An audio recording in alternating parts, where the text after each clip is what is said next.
جی آج ہم پڑھیں گے پاکستان کے چوتھے وزیر اعظم جناب چودھری محمد علی صاحب کے متعلق۔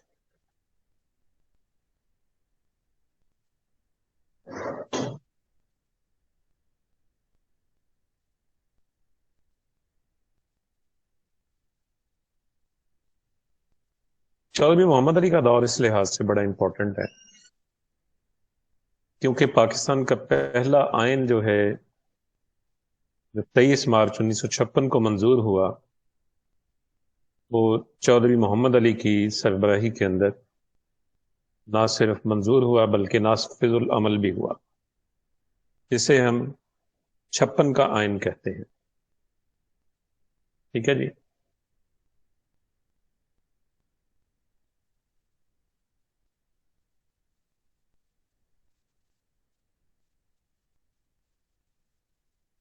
جی بیٹا بس 1-2 منٹ ٹھہر جائیں، ایک اسٹوڈنٹس آ رہے ہیں ایڈ کر دیں، پھر ہم آگے چلتے ہیں۔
جی بیٹا چلیے آغاز کرتے ہیں جی۔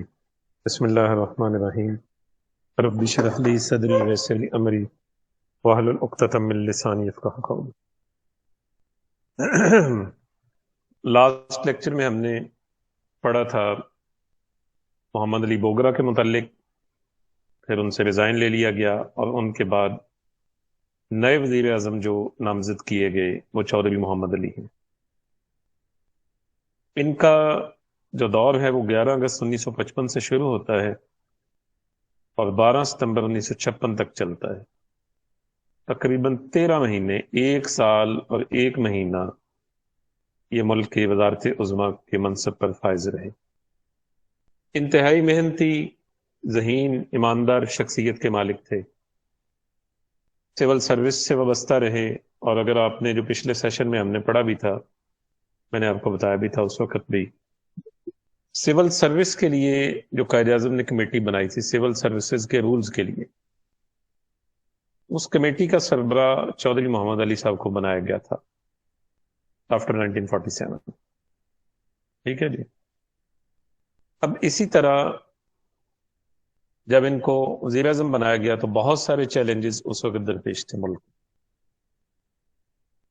آتے ہی جو انہوں نے 3-4 سٹیپ لیے، ان میں سب سے پہلے کشمیر ایشو ہے۔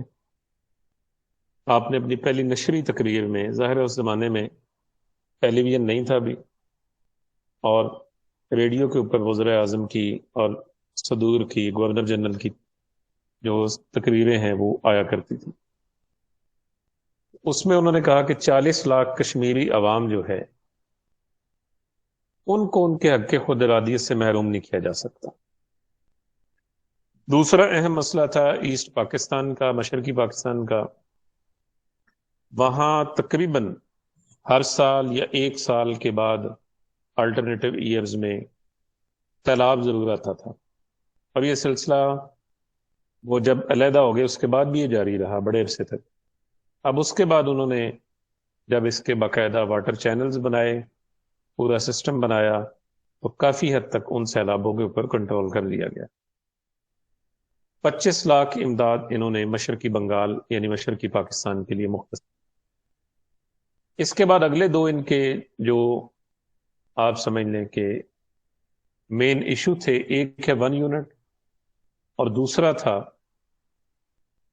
پاکستان کے آئین کو نافذ کرنا. 1 یونٹ کی منظوری بھی انہوں نے لے لی اسمبلی سے. آئین پاکستان 23 مارچ 1956 کو نافذ کر دیا گیا، اور یہ ملک میں انتہائی ایک اس وقت خوشی کا لمحہ تھا، اور اس دن کو یوم جمہوریہ کے طور پر بھی منایا گیا. اور بلکہ پاکستان بننے کے 2 سال بعد تک 23 مارچ 1956 جو ہے اس دن چونکہ آئین نافذ ہوا تھا تو اسے یوم جمہوریہ مناتے رہے. اور لیکن 7 اکتوبر 1958 کو جب قبضہ کر لیا اقتدار کے اوپر ایوب خان نے، اس کے بعد جب 23 مارچ 1959 آیا تو پھر یوم جمہوریہ تو نہیں منایا جا سکتا تھا، کیونکہ ایک فوجی ڈکٹیٹر بیٹھا ہوا تھا اس وقت اقتدار میں. انہوں نے کہا جی کہ چلیں اس کو ہم قرارداد پاکستان کا دن کہہ دیتے ہیں. انہوں نے پھر اس کو قرارداد پاکستان کا دن بنا دی. حالانکہ قرارداد پاکستان جو ہے وہ 22 مارچ سے 24 مارچ تک اجلاس ہوا ہے. 23 مارچ کو پیش کی گئی ہے، شیر بنگال مولوی فضل الحق نے پیش کی، اور 24 مارچ کو منظور ہوئی ہے.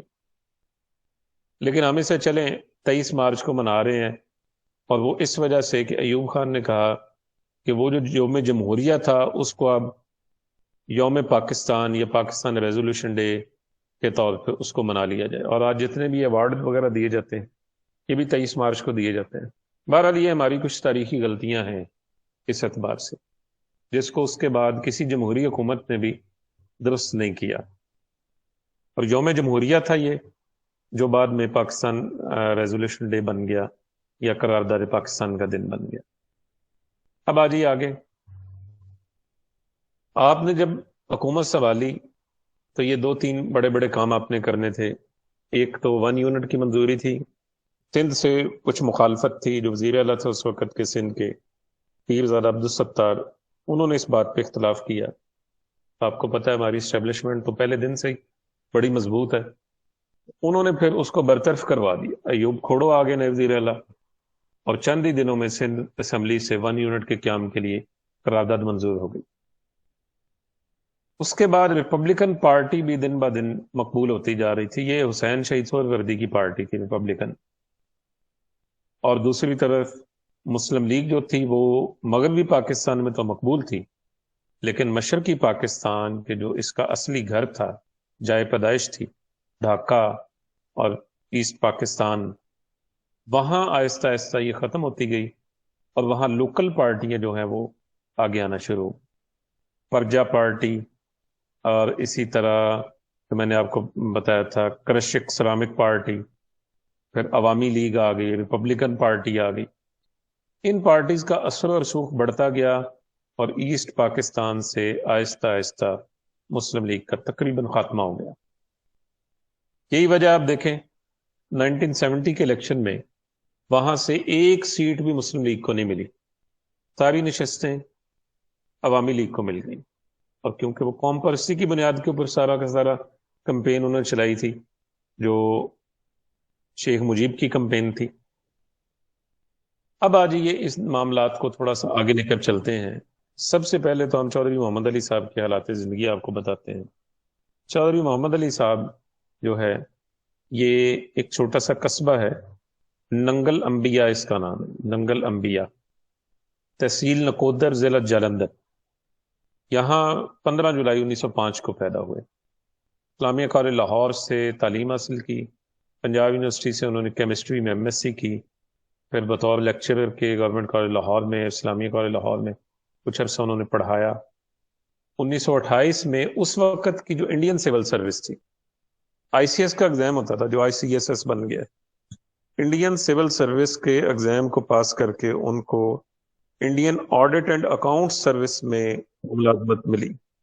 دیکھیں آج بھی ایسا ہی ہوتا ہے، جو گروپس ہیں نا CSS کے، جو سب سے اعلیٰ درجے میں آتا ہے پاس کر کے وہ جاتا ہے فارن سروس میں.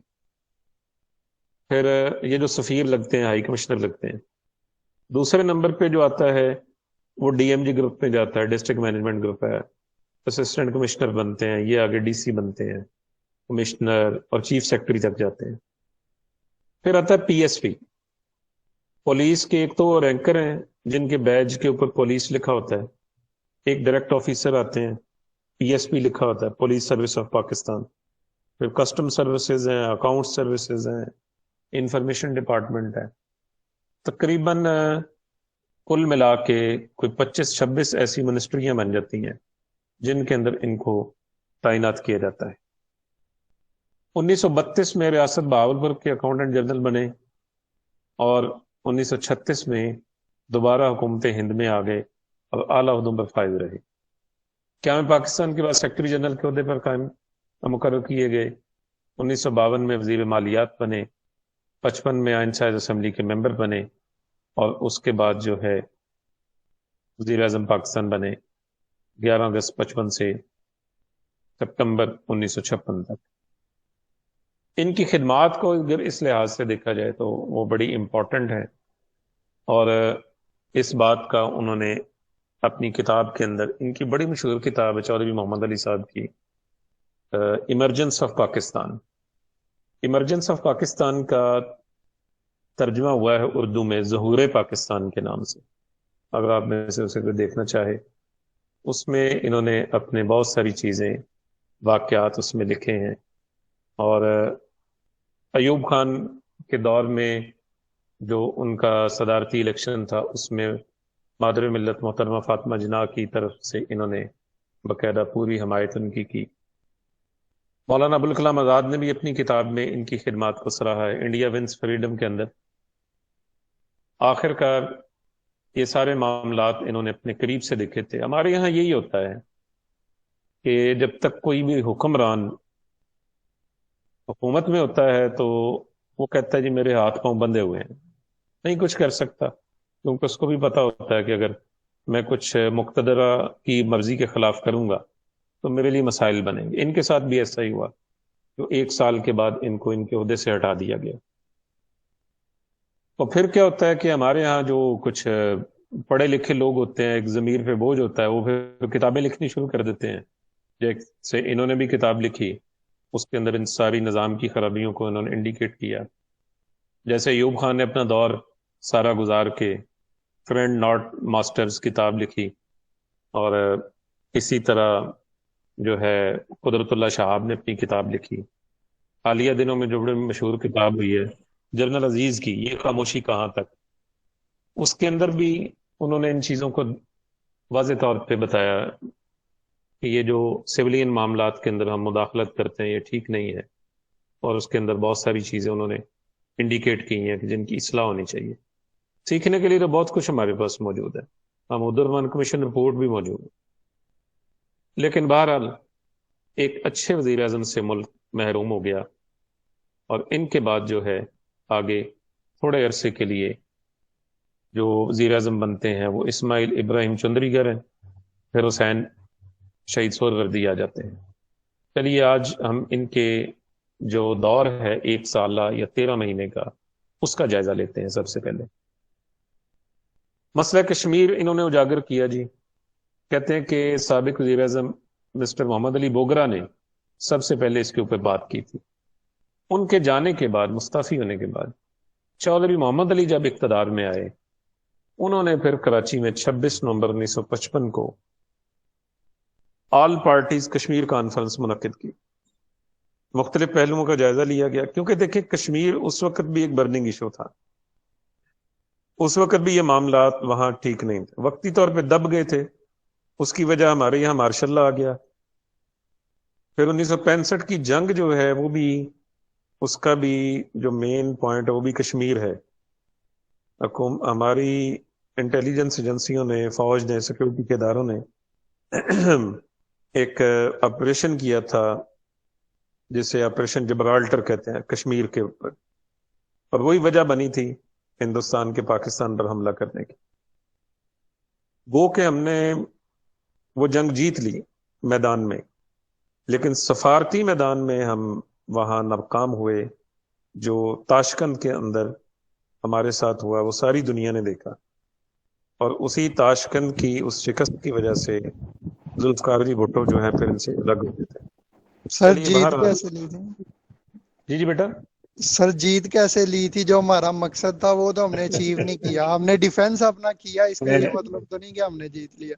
مقصد اچیو نہیں ہوا کچھ تو ہم نہیں علاقے جیتے. میں آپ کو بتاتا ہوں، کچھ علاقے ہم نے ان کے جو ہے وہ حاصل کر لیے تھے ادھر سے بھی اور مشرقی پاکستان کی طرف سے. اب میں آپ کو بتاتا ہوں 17 دن یہ جنگ جاری رہی ہے. 17 دن کے بعد سیز فائر ہو گیا، 17 ڈیز. ٹھیک ہے جی.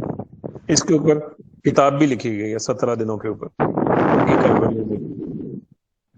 اب سر لیکن جو اس کے اندر سالسی کا کردار ادا کیا نا، میں آپ کو بتاتا ہوں بیٹا، آپ اس کے بعد بات کیجئے گا.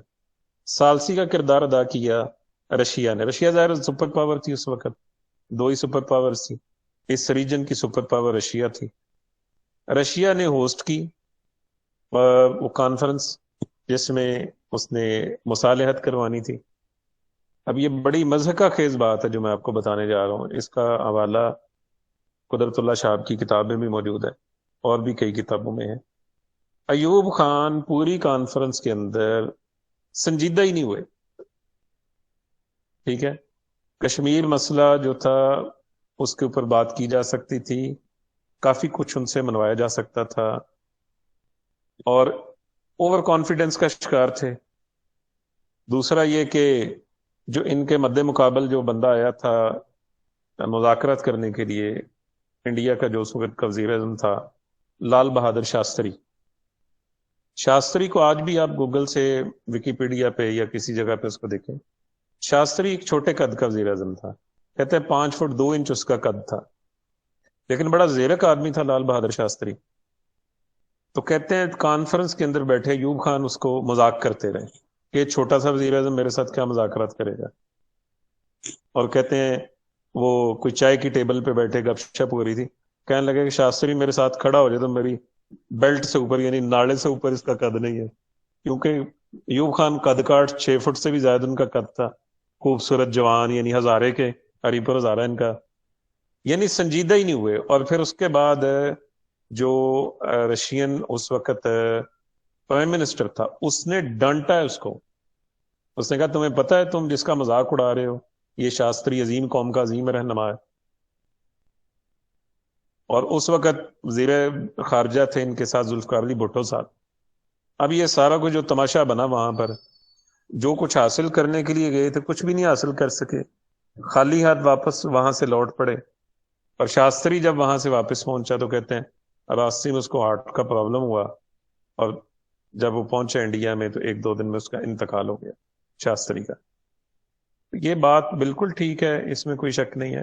اس میں بھی جو کامیابیاں ہیں ہماری، اس میں ایم عالم کی کامیابی ہے.